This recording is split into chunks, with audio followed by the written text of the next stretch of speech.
யாக்கோப்பு கதறி அழுது செபித்த உடனே கர்த்தர் மனமிறங்கி வந்தார். யாக்கோப்பை தேவன் ஆசீர்வதித்தார்.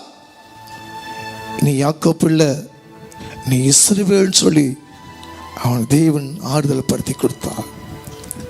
மீண்டும் ஒருவேளை என்னுடைய சகோதரன் என்னை வெட்டி சாத்திருவாரோ கொலை செய்வாரோ சொன்னபோது திரும்பவும் யாக்கோப்பை ஜெபிக்கிறார்.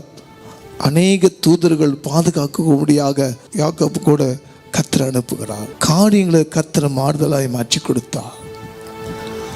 எந்த சகோதரனுக்கு பயந்தாரோ ஓடி வரார். யாக்கோப்புக்கு பயம், எங்க என்ன கொண்டு விடுவானா, விட்டிருவாரோ. அரவணைச்சு முத்தம் செய்து தன் சகோதரனை ஏற்றுக்கொண்டான். அந்த ஒரே ஒரு காரியம், யாக்கோப்புடைய கதறல் அழுதல், அந்த சத்தத்தை தேவன் காரியங்களை மாற்றினார். இது கண்ணீருடைய ஆயுதம். அன்பான கர்த்தருடைய தேவச்சனமே, அன்னாளுடைய கண்ணீரை மாற்றினார். இன்னைக்கு ஆண்டவரே நான் செய்த பாவங்களெல்லாம் மன்னியும் கதறி அழுகும் போது யாக்கோப்பை தேவன் எப்படி தொட்டு ஆசீர்வதித்தாரோ அதே மாதிரி உங்களை கர்த்தர் தொட வல்லவராக இருப்பார்.